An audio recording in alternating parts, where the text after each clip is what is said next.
तत्वज्ञान संपूर्ण भारतभर पर्यंत विखुरलेला आहे. आज आपण त्यांचा सन्मान केला. असे माननीय श्री भारतभूषण जी शास्त्री जामोदेकर यांचा थोडक्यात परिचय देतो.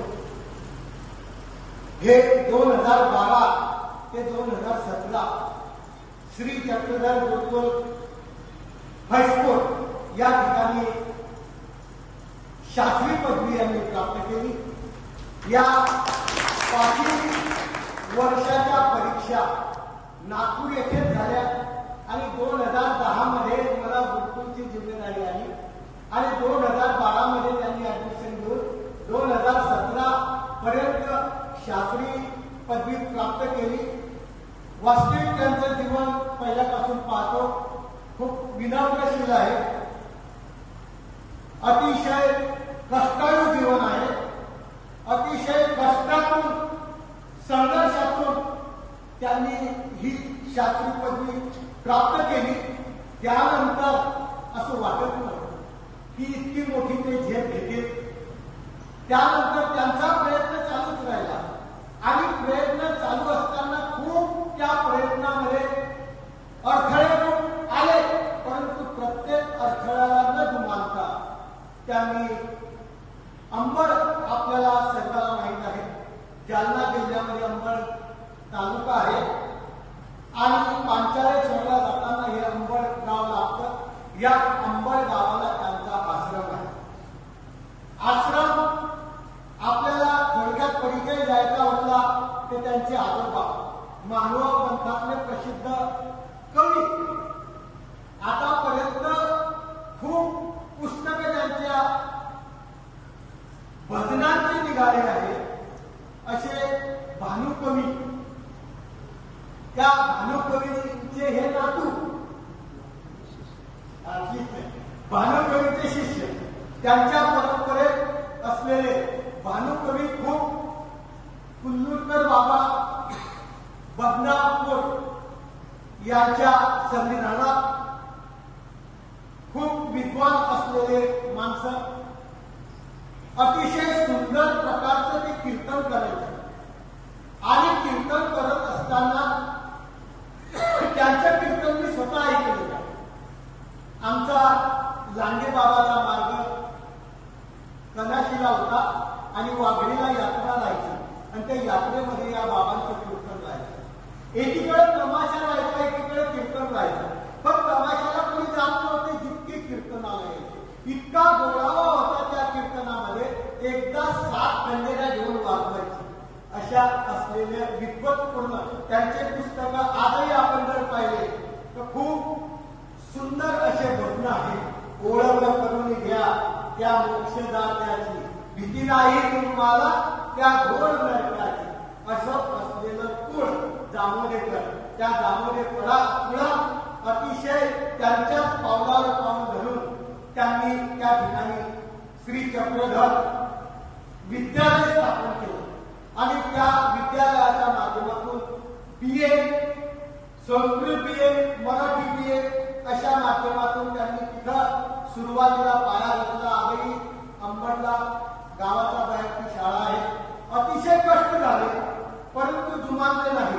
परंतु नागपूरचा संपर्क जास्त असल्यामुळे, नागपूर युनिव्हर्सिटीमध्ये जाणं येणं जास्त असल्यामुळे त्यांनी रामटेक या ठिकाणी मला वाटतं MA आणि PhD 2 पदव्या त्या ठिकाणी धारण केल्या. त्यांचा ग्रंथ मी पाहिला. आम्ही ज्या परिचय देतो MAचा त्यांचे हे मुख्याध्यापक नाही बरं. आता आम्ही त्यांचे गुरु होतो, आता ते आमचे गुरु आहेत. म्हणजे ते विद्यालय जे MA संस्कृत MA पदवी आहे रामटेक विद्यालयाच्या माध्यमातून ते यांचे त्याचे प्रमुख हे आहे. त्या माध्यमातून आम्ही चेतनम चिन्मयम मोहनंच मनोमहा उपार अंतर्कोश पोषणीकरण संपूर्ण मोहिना जीवम जीवयते जगजीविकरम चक्रेश्वर कंकर सर्वज्ञ श्री चक्रधर स्वामी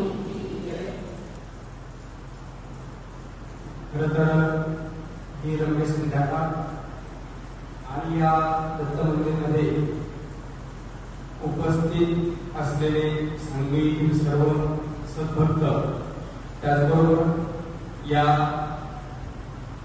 आश्रमचे संचालक आमचे गुरुवर्य सन्माननीय प्राचार्य बाबाजी, त्याचबरोबर या ठिकाणी उपस्थित सन्माननीय चौधरी बंधू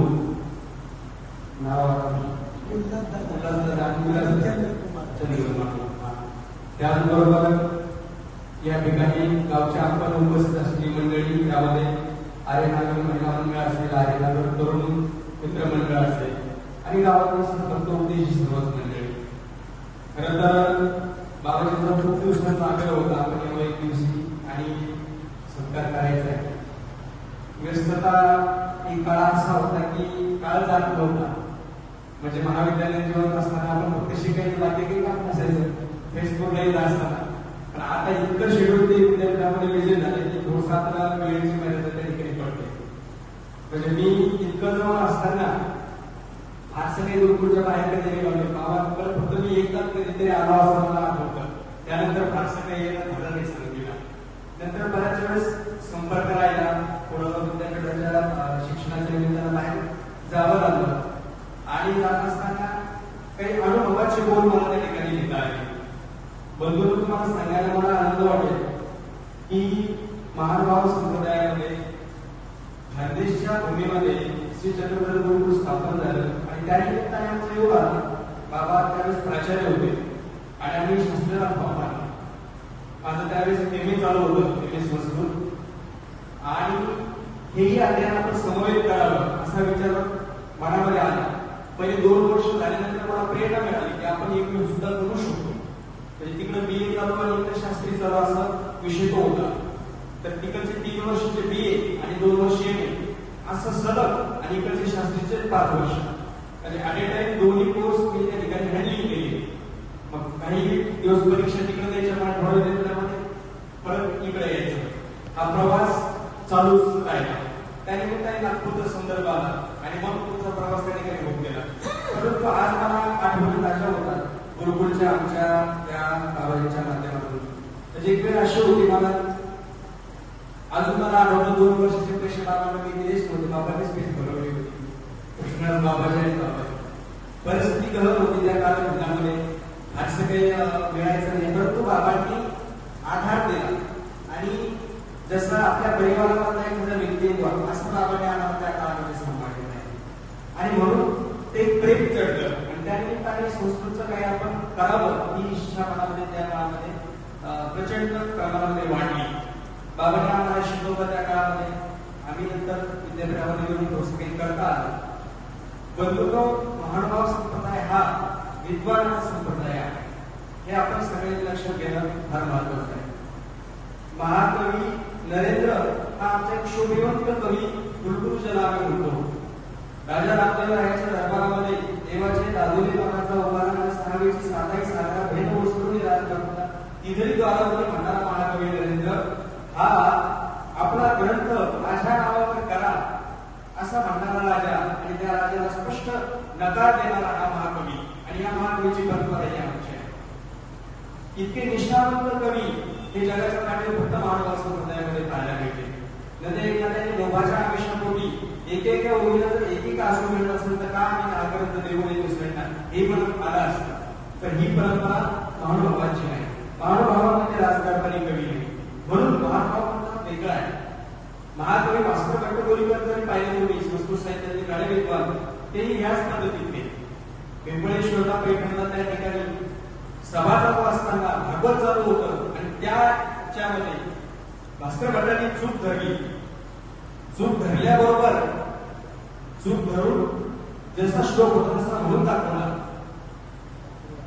आणि मग स्वतःची ओळख देताना त्याच्या मुखातून त्या ठिकाणी संस्कृत वाक्य बाहेर पडले. त्याची तर खंड धीरा दीपा संस्कृत तर्का खरं उत्तर उत्तर रुढा गोडा उषण काव्याला कलापैकी कुशला शृंगारवी लागतात केचित कृष्ण कथा सुंदरमती स्तर भास्कर म्हणतो. स्वतःची ओळख देणारा महाकवी सुद्धा आम्हाला श्लोकातून त्या ठिकाणी प्राप्त होतो. म्हणून आपला जो काही संप्रदाय हा एक ग्रेट आहे, फार ग्रेट. जगाच्या पाठीवर इतकं ग्रेट पाना कोणत्याच धर्मामध्ये माझ्या अंतिम अध्यायानंतर मला त्या ठिकाणी मिळालेलं नाही. आपण जर पाहिलं तर जगामध्ये 250 वाङ्मय प्रकार देणारा फक्त आणि फक्त महानुभाव संप्रदाय आहे. एका छोट्या समूहाला अतिशय मोठी वाङ्मय परंपरा देणारा महानुभाव संप्रदाय आहे. 48 लिप्या देणारा एकमेव महानुभाव संप्रदाय आहे. ही तुमची आमची वैशिष्ट्ये आणि तुमचं आमचं सगळ्यांचं भाग्य खूप मोठं आहे म्हणून आम्ही महानुभाव संप्रदायाचे आणि काहीतरी आम्हाला त्या ठिकाणी करण्याची एक विलक्षण वृत्ती त्या ठिकाणी तयार आहे.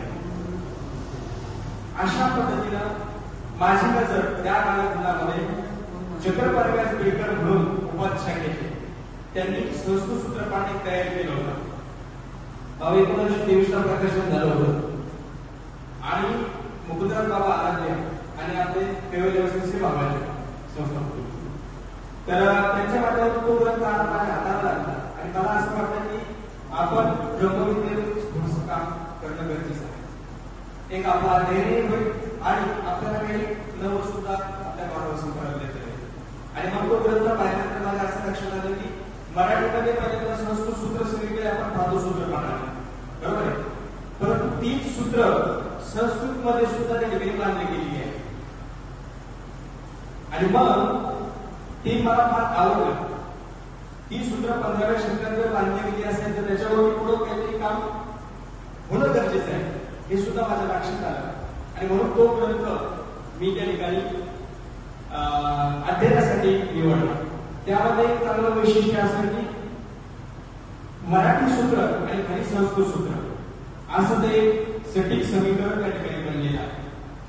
आता हे मी तुम्हाला का सांगतोय की इकडे जर पाहिलं आपण की तुमचा अस्मात कसमात केली नाही का म्हणजे चक्र धरे गेलो केली मराठी की पुसा असे म्हणणारे नागदेवाचे आपल्याला दिसतात. म्हणजे संस्कृत विद्वान पंडितांना थोडंसं म्हणते तुम्ही बाजूला थांबा, येणे माझ्या भांडऱ्याला होती माझ्या माया बापाला संस्कृत समजणार नाही म्हणून मराठीत ब्रह्मविद्या भुली करून दिली. पण आमचे विद्वान शांत बसणार होते नाही. बुद्धिमत्ता माणसाला शांत बसू देत नाही. त्यांनी काय केलं, स्वामींची आज्ञा पण ऐकली, आचार्यांची आज्ञा पण ऐकली आणि नंतरच्या आचार्यांची आज्ञा घेऊन थोडी थोडी ग्रंथलेखन करण्यासाठी वाढले आणि चांगले ग्रंथलेखन केले त्या काळामध्ये. त्यामधला हा एक संस्कृत सूत्रपाठ. आता या संस्कृत सूत्रपाठामध्ये ज्यावेळेस अनुभव असा येतो की रत्नमाला स्तोत्र त्या ठिकाणी पूर्ण होतं आणि उद्धरण प्रकरण त्या ठिकाणी संस्कृत मध्ये करू का अशी त्या ठिकाणी आज्ञा मागायला केशवाभ्यास येतात. तर त्यावेळेस नकार येतो बरोबर की याला काय होईल, जर उद्धरण ही क्षमता कशी आहे ती उद्धरण्याची वृत्ती आहे किंवा ती एक मार्ग आहे आणि तो जर आपण संस्कृत मध्ये बद्ध केला तर पायवाकडे उद्धरण त्याचा होईल कसं. स्वामीच्या सूत्राला मान आहे म्हणून ते नाकारले आहे त्याही काळामध्ये. परंतु मला सांगायचं तुम्हाला हे आहे की भाषा कोणती असू द्या, संस्कृत असू द्या किंवा मराठी असू द्या, पण आज रोजी मराठी जशी महाराष्ट्राची भाषा आहे तशी एका काळामध्ये संस्कृत ही त्या काळामध्ये सर्व भारताची भाषा म्हणून त्या ठिकाणी गणल्या जाते. आणि मग ती प्राचीन भाषा असल्यामुळे आज सुद्धा भारतामध्ये 25 विद्यापीठ ही संस्कृतची होते. पण त्या भाषेला वेगळा दर्जा आहे आणि मग त्याही भाषेमध्ये आपली मंडळी यावी समोर म्हणून ब्रह्मविद्याशास्त्रासारखा गहन विषय मला त्याच्यावर थोडंसं भाष्य करण्याचा योग आला. आणि मग त्याच्यामध्ये काय केले, वरती संस्कृत सूत्र आणि खाली भाषा सुद्धा त्या ठिकाणी संस्कृत आहे. आता मी तुम्हाला सांगताना मला आवडत होतं कारण एकच माणसाला स्वामीचं ब्रह्मविद्याशास्त्र मराठीत का बरोबर लक्षात येत नाही, संस्कृत मध्ये ते कधी लक्षात येतात. पण हे एक त्या ठिकाणी आत्मविश्वास असतो, ते करायचं असतं. आपल्याला जी बुद्धिमत्ता मिळाली त्या बुद्धीच्या कसोटीवरती आपण आपल्याला तपासून पाहायचं असतं. म्हणून हा कार्यप्रसंग त्या ठिकाणी हातामधून पुढे गेला आणि हे संशोधन पूर्णत्वास गेलं. म्हणजे ब्रह्मविद्याशास्त्रावरची संस्कृत मध्ये असणारी पहिली टीका असं आणि ती संप्रदायाला त्या ठिकाणी मला अर्थ करतात. खरं तर ह्या सगळ्यांच्या प्रेमाने आनंद पूर्ण केला असं मला त्या ठिकाणी वाटतं. नाहीतर बरेच आचार्य संस्कृत अडचणी निर्माण झाल्या, मलाही वाटत होतं साधून निर्माण होते पुढे आनंद जातो की नाही म्हणून. परंतु सर्व संत महंतांचं त्या ठिकाणी आशीर्वचन पाठीमागे होतं म्हणून हा ग्रंथ त्या ठिकाणी पूर्णत्वास गेला. आणि योगायोगाने ज्यावेळेस या ग्रंथाची निवड विद्यापीठामध्ये आली तर त्यावेळेस त्याला या ग्रंथामध्ये अनेक ग्रंथ इतर असतात. तर त्यावेळेस कुलगुरू यांनी प्रदान केलेलं उत्कृष्ट संशोधन म्हणजे बेस्ट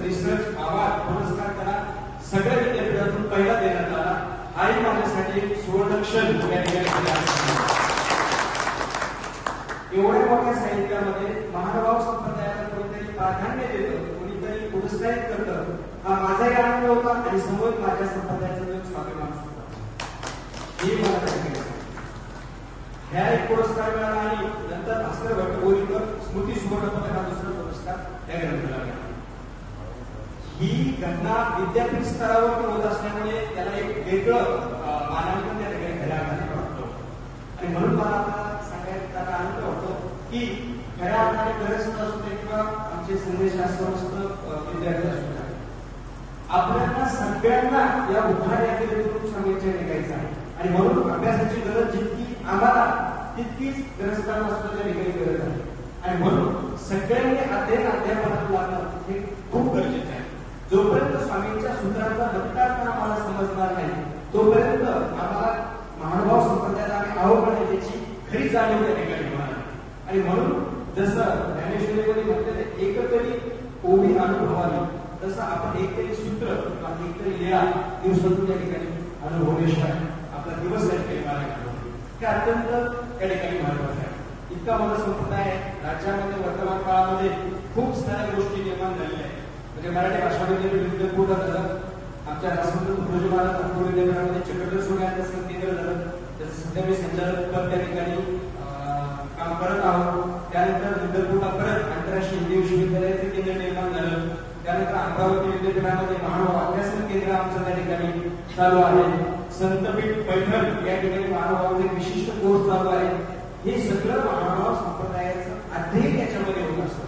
म्हणून तुमच्यातली भूतपूर्व आणि चांगली असणारी मंडळी किंवा तुमचे पाल्य विद्यार्थी वगैरे मुलं यांना सुद्धा या कोर्सेसकडे त्यांना दिशा द्या, जेणेकरून काय होतं की अध्ययन करतील आणि ते सुद्धा स्वतःच्या जीवनाचा स्वतःच्या जीवनामध्ये प्रगती करतील. त्या दृष्टीने ही गोष्ट अत्यंत महत्वाची आहे. बाबांचं माझ्यामध्ये असणारं प्रेम हे मला शब्दात व्यक्त करता येणार आहे, कारण एवढ्या मोठ्या मनाचे बाबा आहेत की ज्यावेळेस बाबांना मी म्हटलं बाबा तुम्हाला हे करायची काहीच गरज नाही, तुम्ही स्वतः प्राचार्य आहात आणि तुम्ही आम्हाला शिकवलेलं आहे, परंतु अध्ययन त्या ठिकाणी कसं असतं म्हणून त्यांच्यातली ती वृत्ती आणि मला शेवटी एम ए करायचं हे त्यांनी करून दाखवलं बाबा करायला हरकत नाही. आणि मग आता सुद्धा एवढ्याच्या धावपळीमध्ये बाबा त्या ठिकाणी जास्त सगळ्या गोष्टी करतायत. त्यांच्याकडून एक गोष्ट शिकण्यासारखी आहे की शिक्षक आणि विद्यार्थी यांचं नातं कसं असावं, त्याचबरोबर आपला शिष्य आणि गुरु यांचं नातं कसं असावं हे कॉम्बिनेशन फार कमी लोकांमध्ये पाहायला मिळतं. म्हणजे मी बाबांनी घाबरायचो नवीन गुरुकुलमध्ये आलो, पण बाबांचा तो मोबाईल स्वभाव नंतर मला 3 वर्षानंतर बाबांचे जवळ त्या ठिकाणी वाटले. तर सुरुवातीला मला अधिकाऱ्यांपासून मी फार लांब राहायचो. म्हणजे आपल्या कुठे घडलं काही आपल्याकडून चूक झाली तर आपल्याला ते चांगलं नाही ही माझ्यामध्ये विनम्रता लहानपणापासून. म्हणून बाबांकडून सुरुवातीचे 2 वर्ष मला जास्त संपर्क लाभला नाही, पण पुढच्या 3 वर्षामध्ये मग मात्र आमचं चांगलं त्या ठिकाणी झालं. सांगण्याचा हेतू असा की ही प्रेमळ व्यक्तिमत्व आयुष्यामध्ये भेटले म्हणून आयुष्याची दोन ही अत्यंत चांगली आहे. तुमच्या आमच्या जीवनामध्ये गुरु जर चांगला भेटला तर निश्चितच त्याचं जीवन हे त्या ठिकाणी उजळून निघणार आहे. खरं तर मला या ठिकाणी खूप आनंद झाला की अशा रम्य संध्याकाळी आपण सगळे या ठिकाणी आला आणि हा सत्कार केला. इतरही सत्कार त्या ठिकाणी झालेले आहेत, परंतु तुमच्या खानदेशची भूमी ही अत्यंत वेगळी आहे. अतिशय धर्मपुष्ट असणारी सगळी मंडळी आहे, धर्माप्रती आर्त असणारी ही मंडळी आहे. म्हणून मी सकाळी ते अनुभवला निवडीला मागे ती 5 वर्ष या परिसरामध्ये राहिलो. ही प्रेमळ माणसं आहे आणि म्हणूनच आमच्यासाठी मराठवाड्यातले विद्यार्थी ज्यावेळेस इकडे शिकायला येतात फेसबुकला किंवा गुरुकुलला तर एक आनंद विभोर एक मनात वेगळं संकल्पना निर्माण होती. इकडं दिसत असणारी केळीचे बगीचे असतील, इकडं दिसत असणारी सुसज्ज संपन्न शेती असेल आणि त्याचबरोबर इतकंच नाही तर अगदी 5 किंवा 7 किलोमीटरवर तुम्ही गेला तर सावला असेल, वाघोला असेल, नांदेवाडी असेल, सांगली असेल, जिकडे तिकडे महानुभाव जातात त्या ठिकाणी दिसतात. याच्यामुळे असं वाटतं की सगळे आजूबाजूला आपल्या ह्याच परिसरामध्ये आहेत. स्वामींनी संप्रदायाची भूमिका ही मराठवाड्यातून सुरुवात केलेली आहे, परंतु त्याचा जास्त प्रचार हा खानदेश आणि विदर्भात त्या ठिकाणी झालेला आहे. हे सुद्धा या ठिकाणी नमूद करणं अत्यंत महत्वाचं आहे. एवढंच त्या ठिकाणी आजच्या माझ्या सत्काराबद्दल बोलतो. मला तुम्ही भरभरून प्रेम दिले, बाबांनी सत्कार केला. आदरणीय आमचे गोपाल दादाजी त्यांचा मी त्या ठिकाणी धन्यवाद व्यक्त करतो. आपल्या सगळ्यांचंच मी त्या ठिकाणी मनपूर्वक धन्यवाद व्यक्त करतो.